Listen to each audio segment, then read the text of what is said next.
Action cameras and gimbals. Do you need one? Well, you guys are gonna go with me to work once again, but we're gonna do a bunch of recordings with a gimbal. Now, not every video clip is going to have or is going to be made with the gimbal, but that's gonna be the focus of this video. So let's go. All right, your boy got him some oatmeal that I made before I went to bed last night, you guys can see. And that's gonna be breakfast this morning, because right now it is currently, based off an idling truck, 7 degrees outside. And ain't nobody got time for no 7 degrees. So I'm gonna have me a nice warm ass breakfast this morning while we talk about this gimbal real quick. So the gimbal I'm using is a, I want to make sure I get the name of this right. All right. Jesus Christ. All right, the gimbal we're using today is a Z1 Crane M3.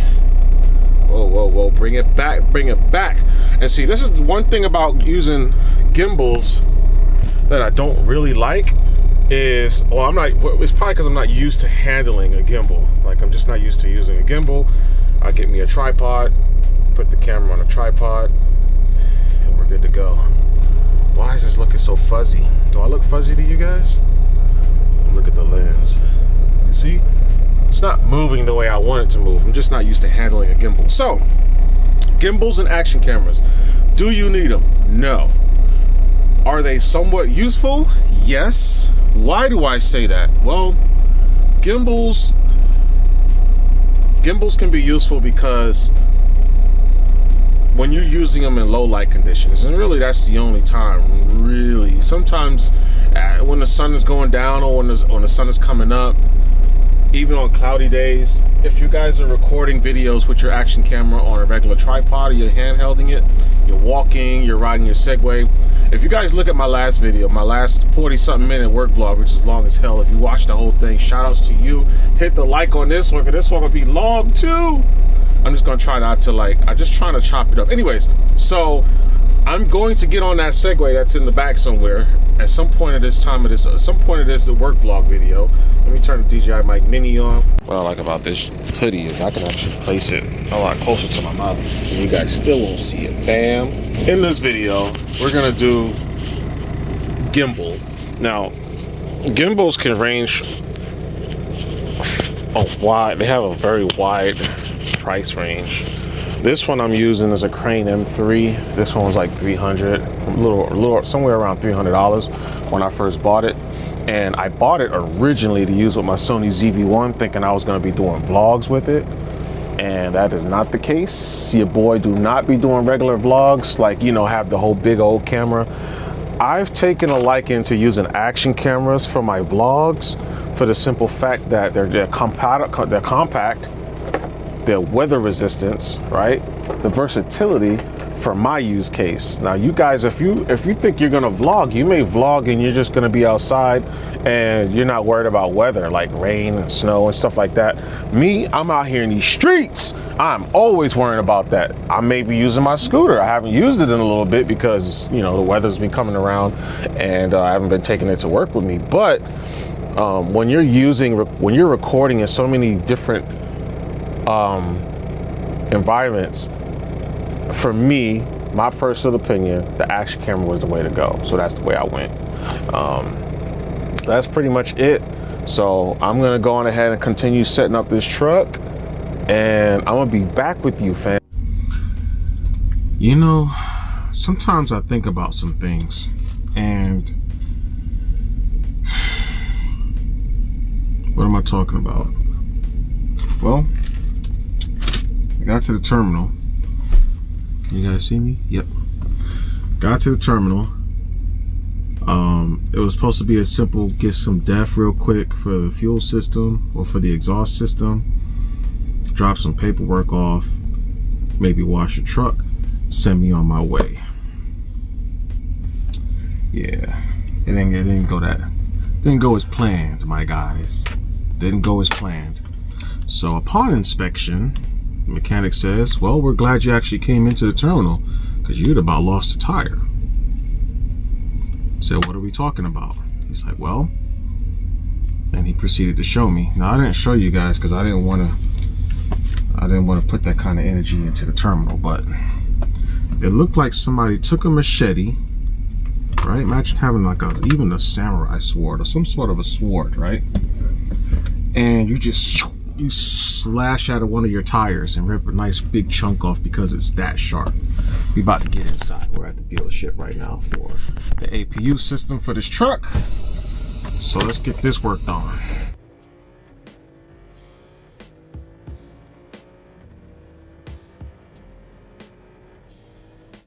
So we have the DJI Action 5 Pro on a selfie stick.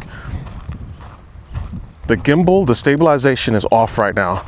Now, if you guys want to use an invincible stick, selfie stick, but you want it to be deleted from your footage, you guys are going to have to go into the program of the DJI Action 5 and select invincible stick, and then you're going to have to upload it. So what it's going to do, so you have to make sure you have internet connectivity.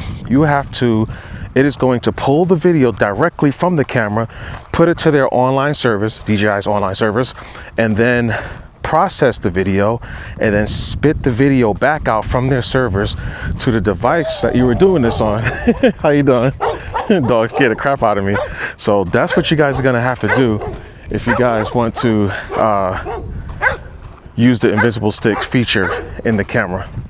So let me go say hi to these guys. A feature that's often overlooked, at least in my mind, is subject tracking. So right now we have subject tracking on, and what that does is it basically turns the camera into some sort of like a gimbal so that it keeps me in frame, you know, as within the mechanical limits of the camera's lenses, okay? So this is how subject tracking looks. You guys can see it keeps my body in frame. I got a little bit offset over here. I'm gonna put it a little bit offset over there. Extend my arm, you see how it's keeping me in sight. Now, in order for subject tracking to work effectively, you need a lot of sunlight. It doesn't have to be absolutely a whole lot.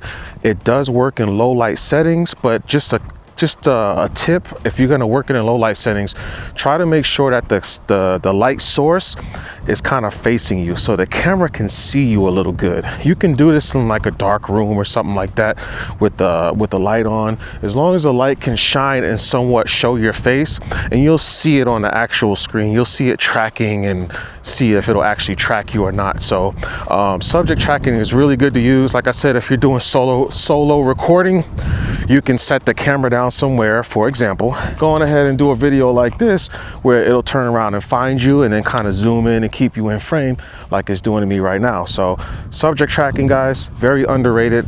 Definitely use it if you need to. And let's put it on this bad boy. See what now, gimbals are a little bit weird for me to use because you kind of have to pay attention to where the gimbal's pointing at. You know, if you have your camera on a gimbal, you have to, like, first of all, when you first hook your camera up to a gimbal, you got to synchronize the gimbal.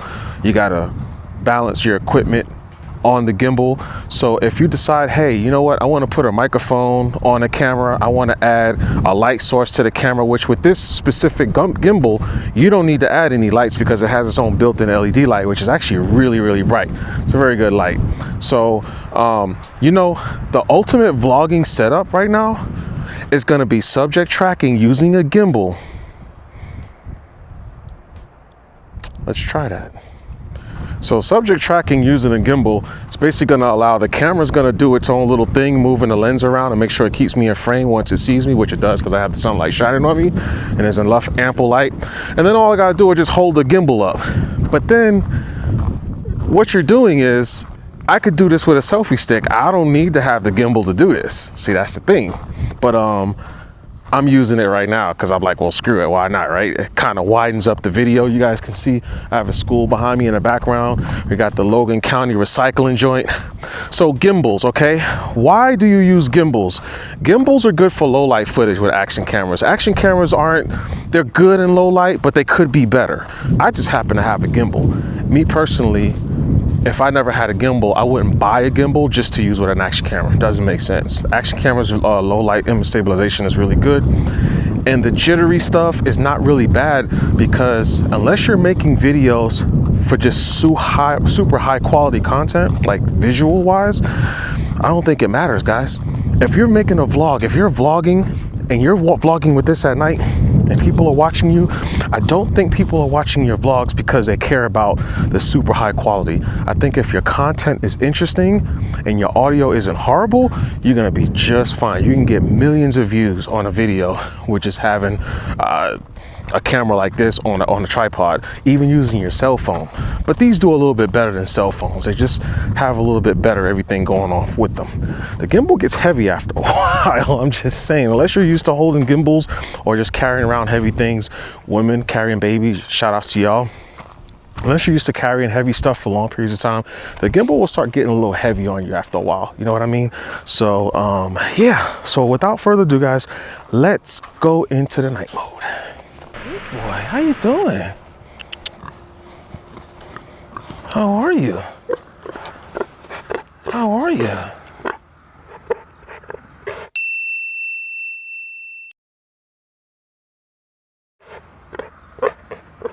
Oh, you dribbling. What's up?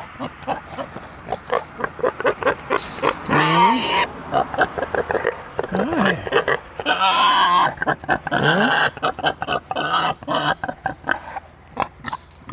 Oh, I woke you out of your beauty sleep, didn't I? Alright, so we have the night footage here. This is with no image stabilization. This is how it looks. We're gonna go to my little favorite alley to record this part of the video. Alright, tell me what you guys think. Okay, so I'm gonna stand right here, okay? What we're gonna do now is I'm gonna show you guys the difference between the low light without image stabilization and then with it. And just so you guys know, we're using super night mode. This is rock steady. We're gonna do rock steady plus now. And this is rock steady plus. Now, you start to compromise the integrity of the video when you actually walk around. It can look jittery at times. It may not look jittery right now because there's a lot of light going on in here. But this is rock steady plus, and we're just kind of walking along. Okay, no rock steady, completely off, and we got the gimbal. This is super night video mode. This is how it looks. It looks pretty good in my opinion from what I'm seeing right now.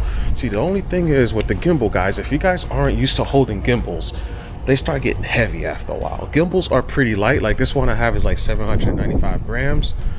But it is still heavy, and you have to always be mindful of where it's pointing at depending on the type of gimbal you have. This was a $310 gimbal when I first purchased it some years ago, and so it was up there with the top of the range gimbals. This one has a built-in light. I'm not gonna go advertise it into all of the specs or whatever for the gimbal, but what do you guys think here? This is your differences between using rock steady built into the camera and then just going straight like you guys seen we went handheld and we had the freaking thing in our hands. So without further ado, my guys and gals, you see how the gimbal is just, you have to always try to have it like aimed at you because that's gimbals, man. You just got to be mindful of it. So gimbals are good if you guys are doing night videoing, right? Like if you're doing night vlogs, you just make sure you use the widest settings of the camera itself. Yo, it's brick outside. I got that Hollyland Mark M2 Pro at the house. I need to unbox it so I can give you guys some audio footage, well, I guess it would be audio footage of that microphone. It's windy as hell right now, so I low-key want to do the unboxing when I get back to the house and then start recording with it like immediately. But I don't like to do videos like that. I like to play with stuff for a while, pause, before I release a video on it. So I'm giving you guys my most honest review that I could possibly give you guys. I hate just getting it and then just putting a video out. It just doesn't seem genuine. You got to play around with things before you give people your stamp of approval or disapproval. So what do you guys think, man? That's all. I'm going to end the video here. Let me know what you guys think in the comments.